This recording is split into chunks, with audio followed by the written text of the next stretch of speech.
الله أكبر.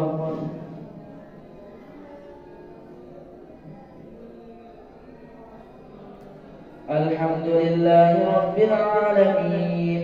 الرحمن الرحيم مالك يوم الدين إياك نعبد وإياك نستعين اهدنا الصراط المستقيم صراط الذين أنعمت عليهم غير المغضوب عليهم ولا الضالين.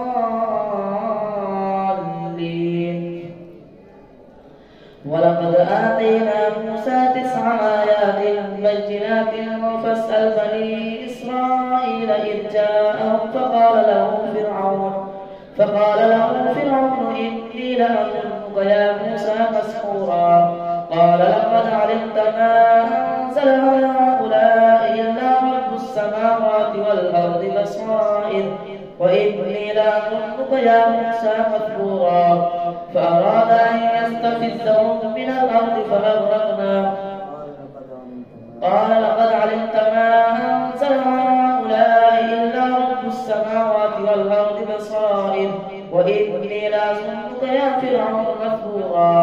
فأراد أن يستفزهم من الأرض فأغرقناه ومن معه جميعا.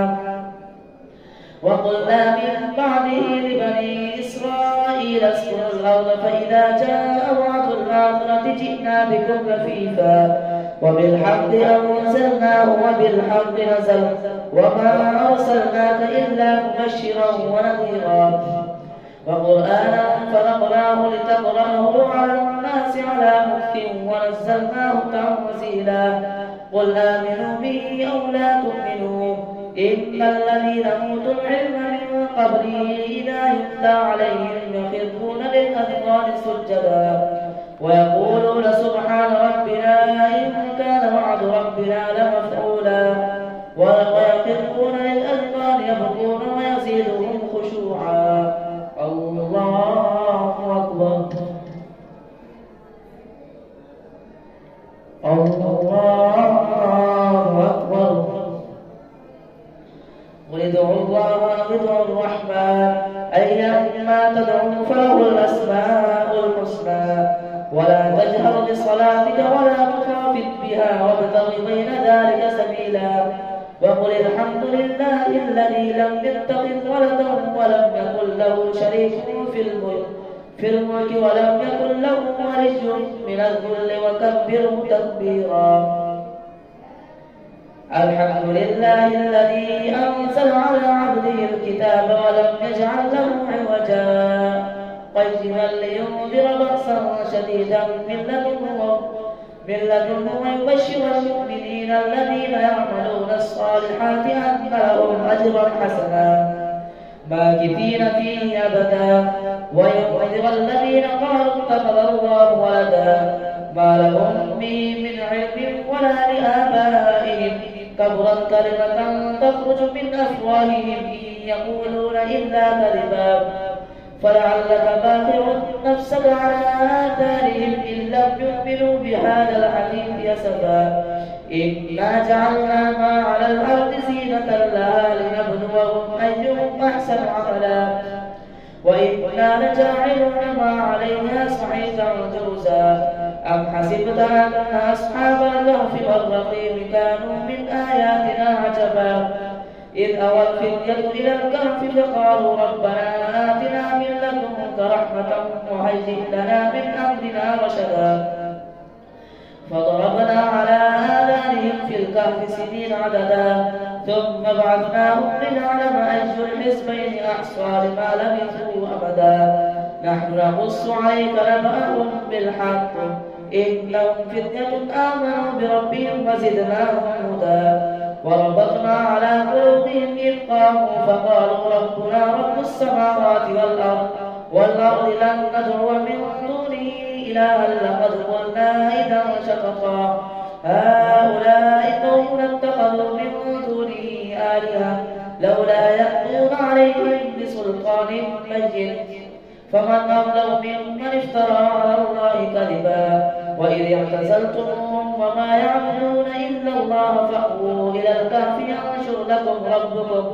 ربكم من رحمته ويهيئ لكم من أمركم مرفقا وترى الشمس إذا طلعت تزاور عن كهفهم ذات اليمين وإذا غربت تقرضهم ذات الشمال وهم في فجوة منه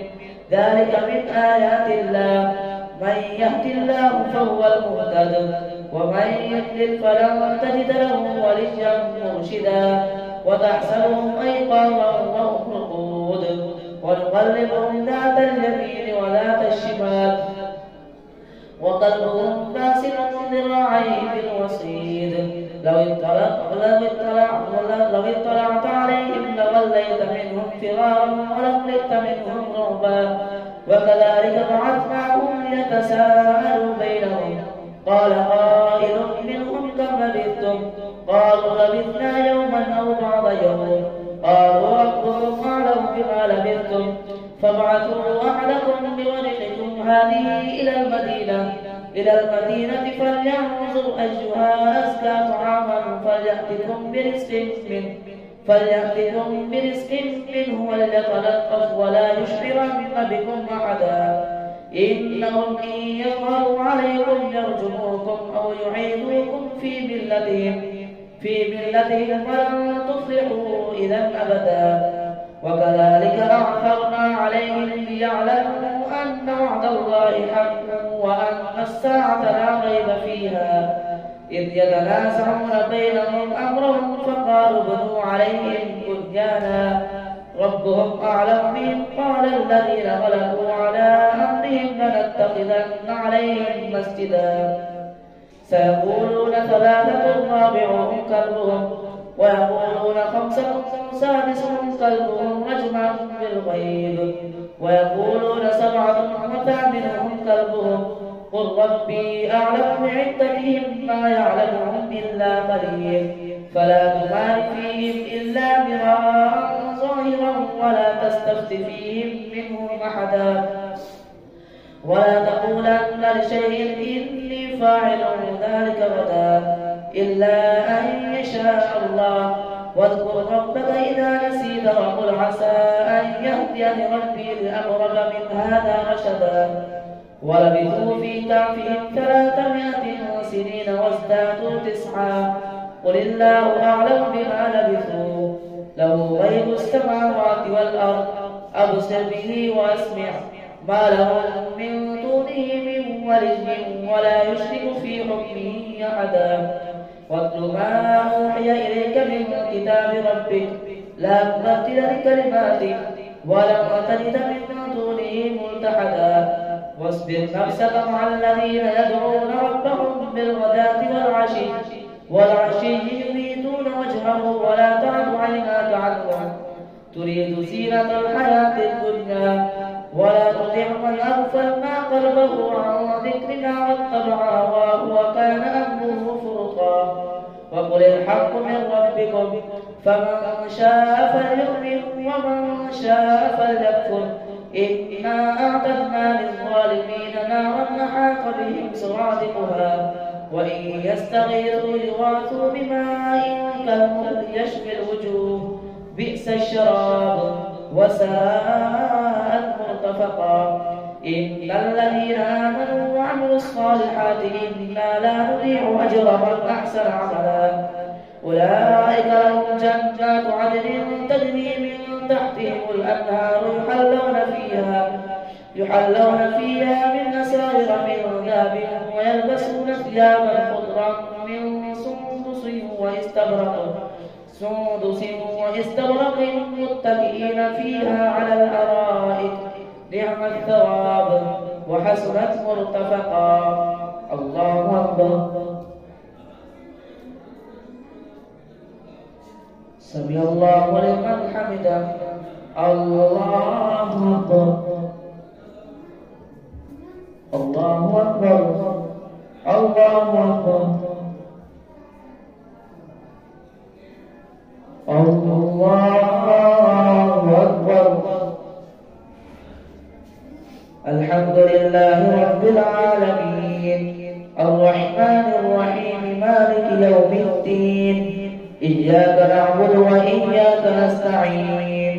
اهدنا الصراط المستقيم صراط الذين أنعمت عليهم غير المغضوب عليهم ولا الضالين. واضرب لهم مثلا رجلين جعلنا لأحدهما جنتين من أعناب وحففناهما بنخل وجعلنا بينهما زرعا كلتا الجنتين آتت أكلها ولم تظلم منه شيئا وفجرنا خلالهما نارا وكان له ثمر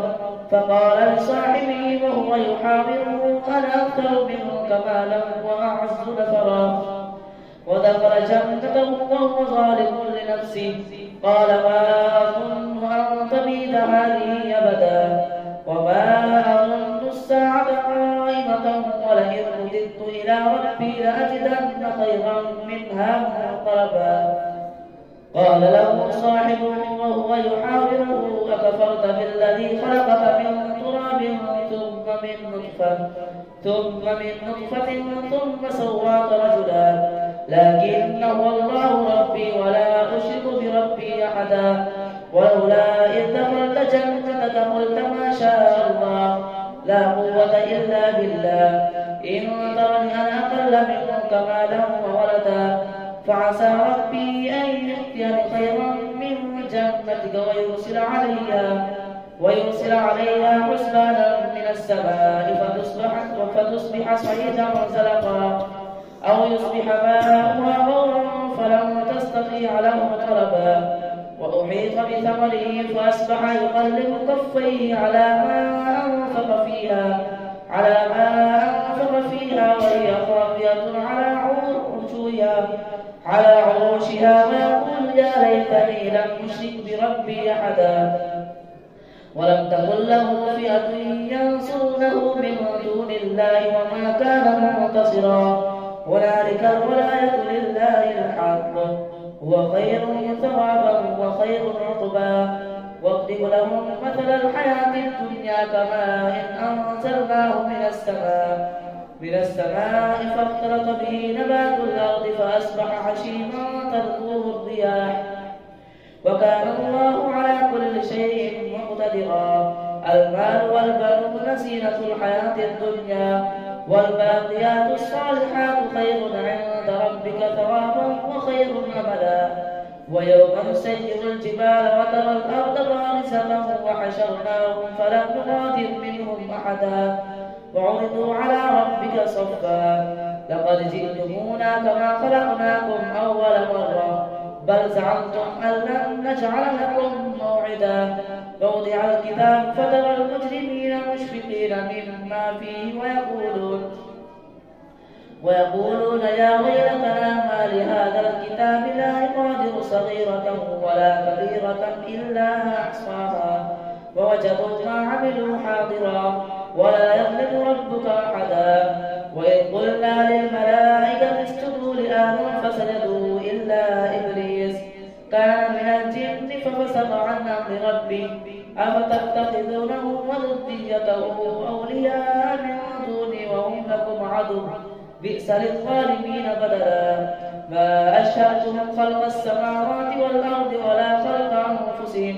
وما كنت متخذ المضلين عضدا. ويوم يقول نادوا شركائي الذين زعمتم فدعوهم فلم يستجيبوا لهم وجعلنا بينهم موبقا. ورأى المجرمون النار فظنوا أنهم واقعوها ولم يجدوا عنها مصرفا. ولقد صرفنا للناس في هذا القرآن من كل مثل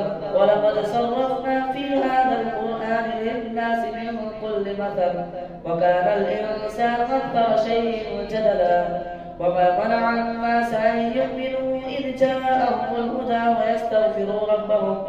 ويستغفروا ربهم إلا أن تأتيهم سنة الأولين أو يأتيهم العذاب قبلا. وما نرسل المرسلين إلا مبشرين ومنذرين ويجادل الذين كفروا بالباطل ليدحضوا به الحق واتخذوا آياتي وما أنذروا هزوا. ومن أظلم ممن ذكر بآيات ربه ثم أعرض عنها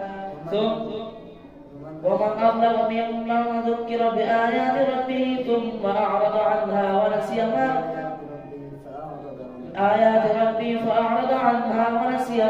قدمت يداه إنا جعلنا على قلوبهم أكنة أن يفقهوه وفي آذانهم وقرا وإن تدعوهم إلى الهدى فلن يهتدوا إذا أبدا وربك الغفور ذو الرحمة لو يؤاخذهم بما كسبوا لعجل لهم العذاب بل لهم موعد لن يجدوا من دونه موئلا وتلك القرى أهلكناهم لما ظلموا وجعلنا لمهلكهم موعدا وإذ قال موسى لفتاه لا أبرح حتى أبلغ مجمع البحرين أو أمضي حقبا فلما بلغا مجمع بينهما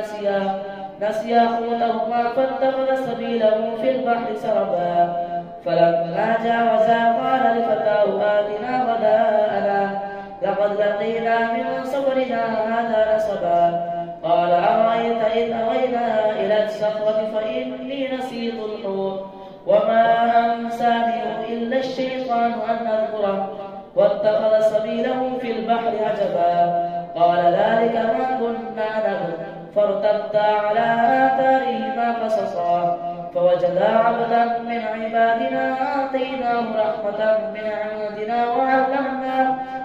وعلمناه من لدنا علما قال له موسى هل أتبعك على أن تعلمني مما علمت رشدا قال إنك لن تستطيع معي صبرا وكيف تصبر على ما لم تحط به خبرا قال ستجدني إن شاء الله صابرا ولا أعصي لك أمرا قال فإن اتبعتني فلا تسألني عن شيء حتى أحدث لك منه ذكرا